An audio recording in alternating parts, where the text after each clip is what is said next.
Welcome, folks. Fred Gleek here again with Bill DeWeese for the weekly roundup. Bill, how was the week? It was a very good week, and one of my main metrics I'm always looking at how many new clients. This week I had two new clients, so that's always good. 2 to 3 new clients a week means I'm moving in the right direction. My total for the week, I generated $7,553. So it was Okay. financially, it was a very good week too. Oh, yeah. Wow. That's nice. Yeah. So now, was that primarily because of pent-up demand from last week, or what do you attribute that Yes, to? well, at the end of the week, last week was a little slower than usual. I mean, it's still a good week, but a little slower than usual. But toward the end of the week, people started contacting me saying, "We're going to need you next week." And then the floodgates opened on Monday, and it's been a sprint. Well, I should say really Tuesday, because we started working on Monday, but it took a while to build the steam. Tuesday through today has been pretty busy Now, for I the know most that part. Mallory keeps most of this data, so maybe I Yes. should be asking her this question, but are you seeing that if you were to take the number of jobs that you do and divide it by the income, are you finding that your average amount of dollars generated per hour or per job has gone up this year? Oh, yeah, I know for sure that it has. I could not give you that number, but I can tell you that where I used to average, I'd say last year I was averaging about 8 jobs a day. I'm averaging 4 or 5 jobs a day now. And yet So the numbers are going up. yes. Well, overall, I've had to step back to go forward, as we talked Yeah, about last yeah. week. And this week is a good indication. Like last week was a little below average, and I've had some below average weeks because I let go of some low pay clients to make room for better pay clients. Well, this week was a great example of my better pay clients all kind of needed me this week, and as I continue to cultivate these new people that come in, these are not low pay clients. These are better than my average paying client. I just got an idea for something that I bet you may not have thought about, but I think would be really, really interesting. Here's my question, and for those of you who are watching or listening on the podcast, follow me on this, and I think you'll see where I'm going. You do all of your recording in the studio on one machine, correct? Yes. So now, and you do within that one machine, do you do all of the recording within Adobe Audition? Yes. So, in other words, there is nothing voiceover related that you don't do on Adobe Audition. Would that be accurate? Correct. I Okay. feel like I'm on trial. I'm Yes. setting myself up for something, but I don't know what it is. You don't know what it is because technically you're not represented by counsel, and that's That's right. the disadvantage for you. Objection. Irrelevant. Objection overruled. Um, so here's where I'm going with this because I think, and this is a very inexpensive product or program in which we can get some very precise numbers without you having to do squat. Here it is. By the way, this was motivated by the fact that a number of years back, my able assistant and webmaster Stanley, I wanted to kind of get an idea for how much time he was spending on my stuff. Do you know that there is something that we can put on your computer? It's an app or a piece of software that we download that will track exactly how long we are on a given program or programs. I have heard of that. I've never used it, but I have heard of it. I never personally thought about using it, but I have heard of it. So here's what I want us to do, and more specifically you. Yeah. Uh, I know what that means. yes. But I think it's going to be easy for once. So, what about the idea of I'll research this and get into it. We'll get back to Okay. the group here that's listening or watching later with some, and it's inexpensive. It's software that you download onto your computer that will track how much time exactly you spend on a program or whatever given program. Oh, okay. Um, and what it will do is operate in the background. You won't even have to look at it. And this will be kind of cool because what I think we will do is we'll take a look at the Monday through Friday, sort of Monday through Friday time frame. And then we'll take a look at how many dollars were generated that week. Well, let's just say we had the software in place right now, right? Right. And now I acknowledge that when you finish work on your Adobe Audition stuff, you then hand it over to Mallory to edit, correct? Correct. She does that work on a separate computer, correct? Correct. So it might be interesting as well to have Mallory have this software installed, unless she's worried that you're going to catch her, goofing off. Um, so the whole Does it idea. track Facebook usage? Exactly. So what we would do is we would have some precise and automated records of exactly how much time per week was being spent in the program that you use for clients. Oh, Now, that'd be interesting.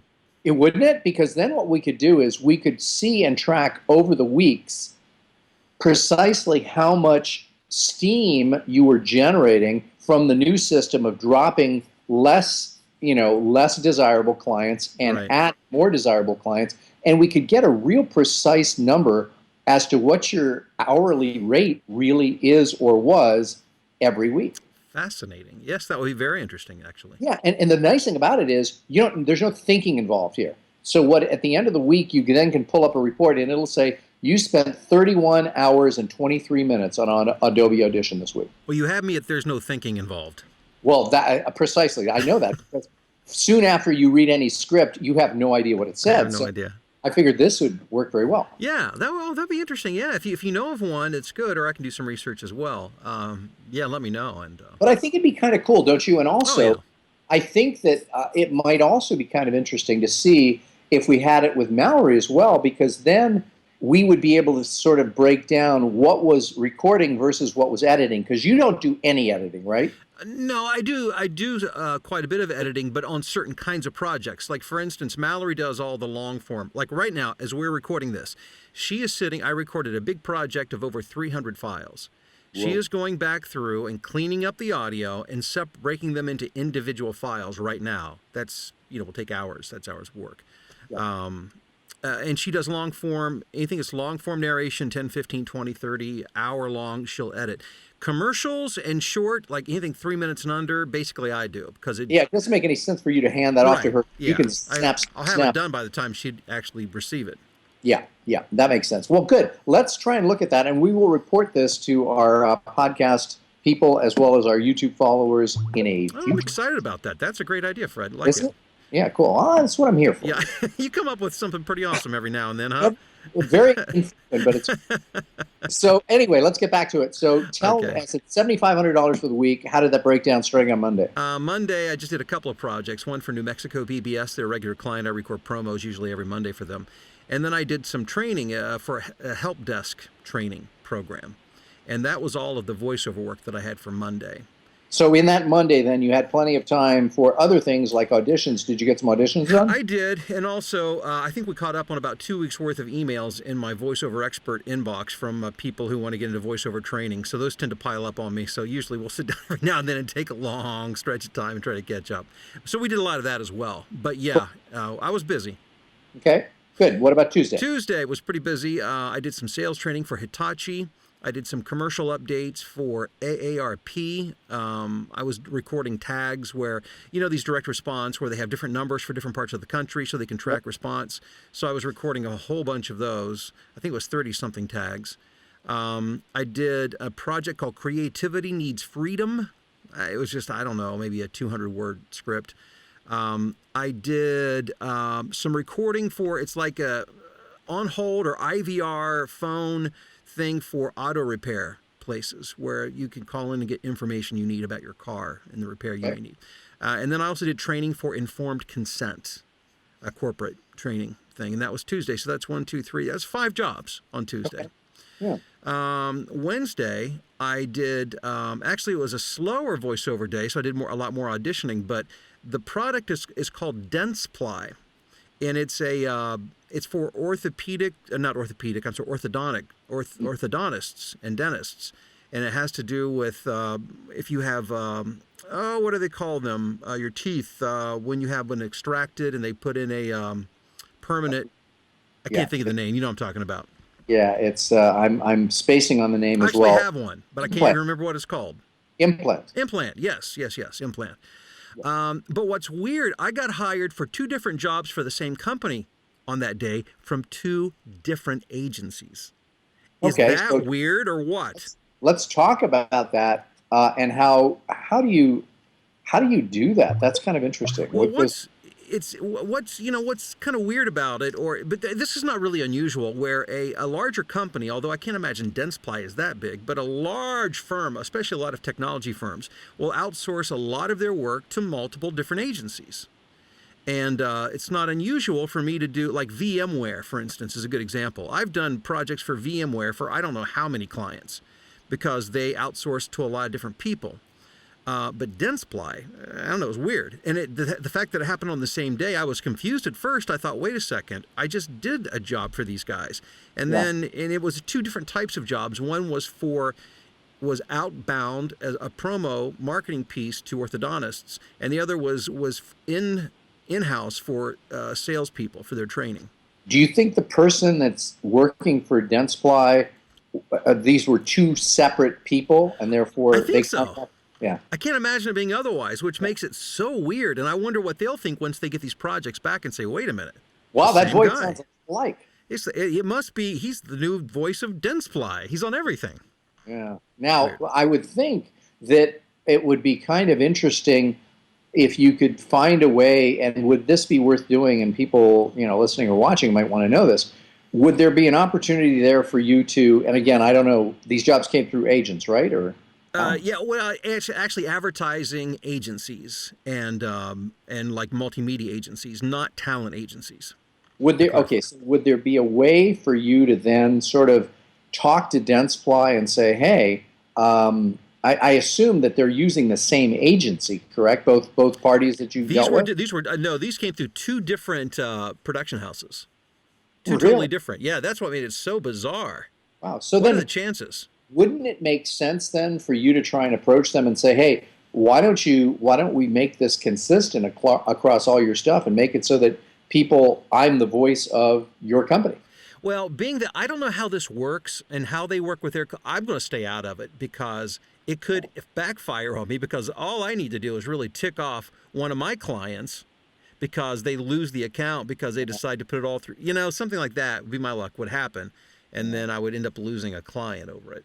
Yeah, so I'm trying to make it easy for the client, but in doing so, really the client is the production house. Is my client's client, yes. Yeah. Yeah. Interesting. Okay, good. Go on. So yesterday was pretty busy. I did a medical narration for Victoza. It was the legalese that has to be included in their recorded material. And Victoza has to, I don't know if you've seen the ads for it. It's for people with diabetes. Yes, I have. So that was interesting. And actually what was really cool, the client is in the UK. And so he was on.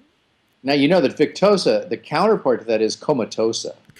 If you don't take your Victoza. You don't take it, yeah. That's right. Good, thank so you. my client's in the UK, so he was on the line, and then the Victoza people were in the US. They were on the line at the same time directing. And what was really cool, it was that I'm at a place now that I really have a lot of confidence that I can navigate these things. And even if I don't do well, I don't freak out over it, because I know the sky won't fall. I've done it long enough to know that. Yep. And it's really fun to go into a session where, and this has happened a couple times this week, where we do the read and their response is, "Oh, that was easy and fast," because that will get you hired back much more than, "Wow, you have an awesome voice." Right. Seriously, nobody ever, I'm not saying people don't say that on occasion, but usually what it is, "Oh, wow, well, that was easy. That happened today in a session." So those are the people who call you back. So you're saying if I showed up for that same audition and went, "Hey, folks, now this is voiceover," and they go, "Yeah, but that guy, he took 13 takes to get it done." Yeah, and that's when people start thinking, I'm sure if I want to work with this guy again. So, quick and easy, I tell them, is my middle name. I just try to make it as, easier said than done, but it has to do with confidence more than anything else. So anyhow, that was that, Victoza. I also did some more of that car repair work. Actually, there were a couple jobs this week from that client, so I was pretty busy with that. Map fracking narration. This is for oil. Yeah. Like using a GPS and figuring out where to frack for that. I did promos for Immaculate Heart Radio Network, the Catholic radio network in the U.S., and also some in-house training for Hitachi. Now, you may want to look for some additional work from Frick, if you got some from Frack. Yeah. Oh, it's only going downhill from here. Oh, well, it's Friday. It is Friday. And then today I had more work from Hitachi to finish up. Okay. I did a thing called a little online ad for a product called Expositoria. It's actually a Bible study aid software. So I did that. I did, and by the way, this might be a lesson. You always try to, what's the lesson here? And that was a negotiated job. Although the Expositoria.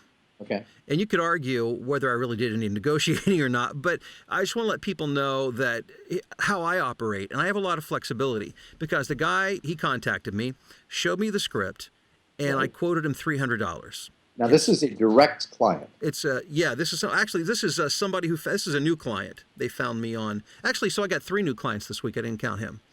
Okay. He found me on Voice 123 and wanted a quote, and it was 30 seconds, but it was promotional in nature. So I thought, 30 seconds. So I quoted him $300. And his response was, "Oh, we'd love to use you, but that is our budget for this is only $100. So, don't want to waste your time," kind of thing. So I respond back because this is an easy script. I mean, this is a 5-minute job, maybe at most. Yep. So will I do it for 100? Yeah, probably if I can. But I think it's important when you're negotiating something that you get the client to give you something back in return. So Right. Because if you run after them and say, "Oh, okay, I'll do it for 100," it's like, what's this guy's deal? No, I'll do it for 100 if you also include 30 pounds of chocolate. Exactly. Or in this Right. case, 30 pounds of Bibles or so- whatever the guy's got. Right. So what I told him was, I said, and it had been a very busy week, and I said, if you can be flexible with me on your timeline, I can be flexible with you on the rate. And Now, by flexible with you on the rate, are you therefore saying that you will do it for $100 if you could do it on your time? Is that what he understood, or do you? yeah, no, that's what he understood, because that's the way I meant it. I did not try to get a higher rate from him because, a lot of these jobs, that's what they pay. I mean, that's all the client has. Yep. It's just a little internet thing. And new client, you're in the door. Yeah. And I think this was a production company and probably a low budget client. But his next high budget client that comes along, he'll look at me more favorably. I mean, we'll see. But that's the way these things tend to work. So I said, you give me a few more days to work on it. If you can do that, I'll do the rate. And he agreed to that. And he was thrilled with the final work. So I was thrilled to do it. Now, so you were, again, dealing not with the end client, Expositoria, but you were dealing with a production house that works with them? Yes, I'm pretty sure that's what it was. They don't always tell you, but looking at the email, you can usually figure it out. And that it appeared to be the actual production house. So now, is this production house one you have dealt with before? No, it's brand new. So even better then, because again, they're a new client not because Expositoria is new, but because this particular production house is new. Yes, because I do a lot of new work, but I don't count that as new unless the actual production house is new, because they're the same. You know what I mean? They're my client. Well, there you go. Quite a week for you, Bill, and and I did a couple more things too. Oh, well, I'm not done. No, just real quick. 2 more things. I did some more CAD training, but I picked up another new client. They were my last job of the day. It's an agency in Phoenix. They found me on Voice 123, contacted me, had a little in-house piece they wanted me to do. Wanted to do it on Skype. They'd never worked with a voiceover talent on Skype before. So we get on Skype. They go, "Oh, this is pretty cool," and they say, "Do you want us to be on here when you record?" And I said, "Oh yeah, stay on, and that way you can just tell me what you think." So I literally gave them one read. Guy says, "Yeah, that's exactly what I wanted. Great." And he did ask me to redo like the tag another time to get a certain feeling on the tag. And when we were done, they're like, "Oh man, that was so fast, so easy." So I'm sure, and as a matter of fact, they followed up and have asked me if I'm interested in doing some radio and TV commercials. So this will become, I think, a regular client. Yeah. So treat people good. Do you want some more work? The answer is yes. Yes, and yes. Yes, exactly. Well, and speaking of yes, it's time now to take time for the weekend with yourself, your family, and your friends.